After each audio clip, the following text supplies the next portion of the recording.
Galaxy S20 cuts. This is what we came here to discuss. First phone with all of these features, S20 Ultra and the Plus. Reaching in my pocket for them chips, trying to find a bad Z Flip. Snapdragon coming with me, A65. Screen quality 120 Hz. Yeah, we live. Quick share when I want to share something. Airdrop. Take a hole punch in the center. No problem. Have to make an intro here with some by 5G enabled. We ain't never trying to stop. Woo!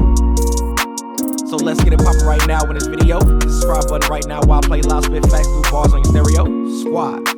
What up, y'all? Welcome back. CK Tech here, man. If this is your first time on the channel, welcome. This is a channel where I like to talk as well as rap about all things tech, just like you heard in the intro of this video, man. So if that is something you guys are interested in, then definitely click on that subscribe button down below, as well as click on that notification bell so that way you guys ain't missing out on none of these dope videos your boy got coming y'all way. So what are we talking about in today's video? So in today's video, man, I want to talk to you guys about some of the things that I'm looking forward to when it comes to the brand new Samsung Galaxy S20 device that is going to be announced on February 11th, that I will be in attendance of in San Francisco coming up here pretty soon, which I am excited for as well as grateful for. So I will be getting some live coverage for you guys while I'm out there, so I'm looking forward to that. But there's a lot of things that's going to be talked about during this event. There's a lot of things that's going to be coming up that I'm personally looking forward to, so I want to share that with you guys within today's video. All right, so right out of the gate, y'all, man, I'm excited for just new phones to be coming out in general. So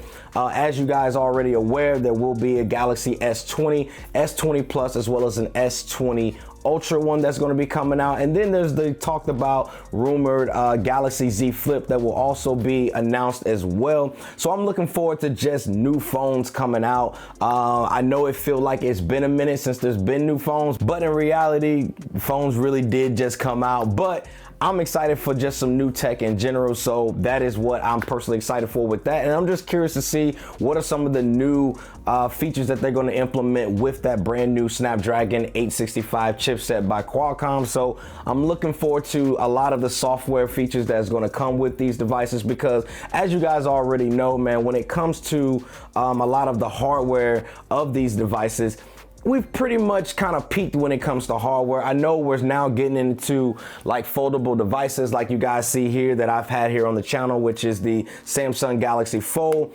which I'm a huge fan of foldable technology. And so I am hyped to see that new Galaxy Z Flip and what's going to come with that. But when it comes to design, we've pretty much kind of peaked at that point other than foldable devices. And so I'm more so excited to see the software that's going to be coming behind these phones versus the hardware that's going to be coming out with these phones in regards to design. So that is the one thing that I'm looking forward to, is just the phones in itself. All right, so the next thing I'm actually looking forward to, y'all, is going to be dealing with the cameras. Now, I know when it comes to hardware and software, these two kind of go hand in hand. And I know as far as hardware goes, you know, there's more so adding new cameras to a device or adding new sensors to these devices. But I'm more so interested into the software of these cameras. What can these cameras actually produce when it comes to quality? So I'm really looking forward to the updated specs as far as the quality of these cameras. I know there's rumored higher megapixels, especially on that Ultra device. They're talking about 108 megapixel camera on these devices, and even shooting 8K, and there's just a bunch of different rumors, but I'm curious to see the actual output, because you can mention megapixels all day, but when it comes to the actual phone and the quality in itself and the software and how they're handling that, and you know how well the sensor is that they've put into these phones, I'm interested in the quality that's going to be coming with this. And I know they actually introduced within the Note series, they talked about the new portrait mode, being able to use that within a video perspective. And I'll be honest with you, on the Note, it wasn't the best, but when it worked, it worked. But I am curious to see if they've made changes and modifications to that software feature when it comes to the camera in itself. So I'm curious to see, you know, what changes that they've made with that, and see if they've added that change to the Galaxy S20 series that's going to be coming up here pretty soon. So I'm looking forward to that when it comes to the cameras in itself. Now, the next thing I'm actually looking forward to, y'all, is going to be with the screens in itself. Now, the screens in itself is rumored to have 120 Hz refresh rate. Now, to me, that is crazy because I've personally only seen 90 hertz refresh rate, which is coming from the Google Pixel 4 XL as well as the Google Pixel 4 that I have here in my hand. And for the first time on these devices here were the first devices I've actually had the opportunity to see what 90 hertz refresh rate is really like. And so the fact that they're actually coming out with 120 hertz refresh rate device is going to be crazy. And as you guys already know that I talked about earlier, with these new Qualcomm Snapdragon 865 chipset,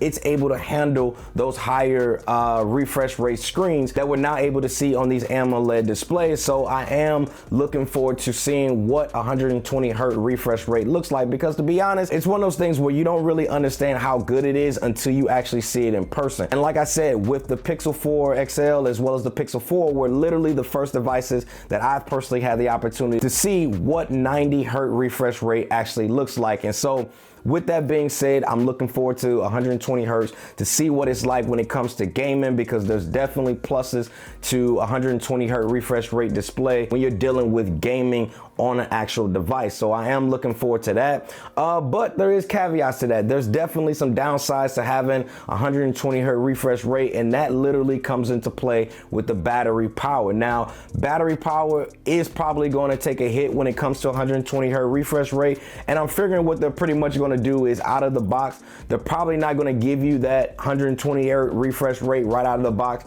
You're going to have to probably go into your settings and set that manually.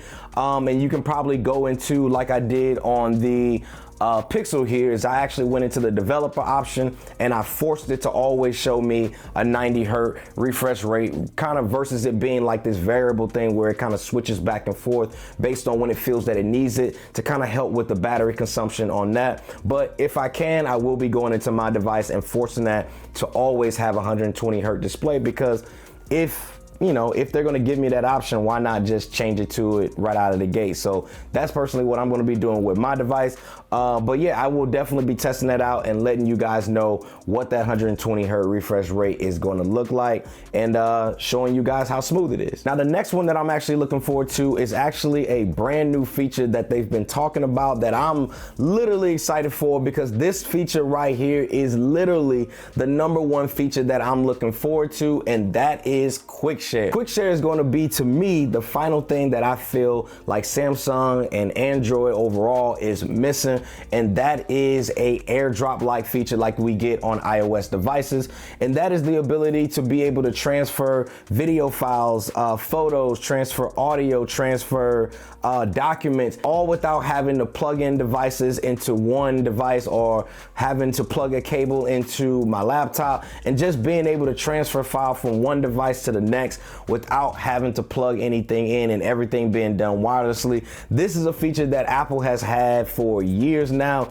and it is literally that one feature that just separates iOS from Android and separates Apple devices from Samsung devices, and just literally makes, to me, it makes them better, is being able to transfer those files. Just even when I'm out with friends, I can just take a photo and boom, I can send that to the rest of the group, and it just makes things easier. And so I'm excited to see that Samsung is now taking that initiative to finally give us that feature, and they're calling it Quick Share. Now, there is some differences that I'm hearing with Quick Share and AirDrop now. Keep in mind that Quick Share is brand new. This is going to be something that they're going to have to improve and develop over time, because I'm hearing that you can only transfer up to 1 gig, and so there's definitely going to be some restrictions to it as of right now, but I'm sure over time it will get to the level of AirDrop. But anyway it goes, I'm still here for it. I'm excited that they're even starting this conversation. They're starting the development of it. They're starting to push these features out, because this has definitely been a feature that I have been waiting for, that I'm just excited to see, pretty much how it's going to work and all of that. So definitely keep it locked to the channel, because I will be putting that feature here on the channel and talking about it in an exclusive video. So definitely keep it locked for that. And the last feature is a feature that you guys have pretty much heard everywhere already, and that is 5G. Now, 5G is going to be on all of these devices. Each one of these devices is going to be 5G enabled. But to me, 5G is not that big of a deal as of right now. It is not a deciding factor on if you should buy this phone or not, simply because I personally feel like 5G is not ready yet. It is not a overly accessible thing. Literally the closest area, 5G area to me is in Chicago, which is literally 5 hours away from me. So it is not a deciding factor for me on whether I'm going to be getting this device or not.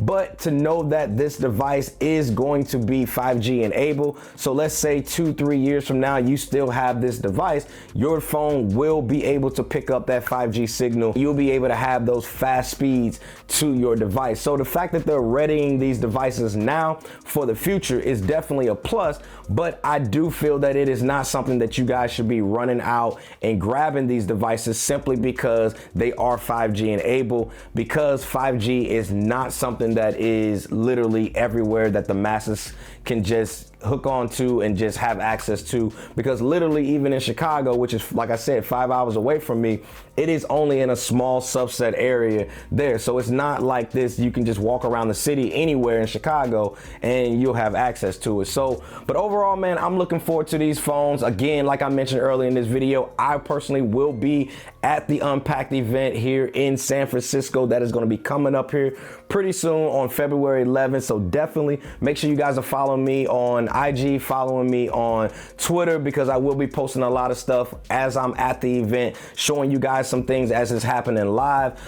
So if you guys have any questions about anything, go ahead and drop in a comment down in the comment section below. Thanks again for watching, and I will see y'all in the next one. Peace.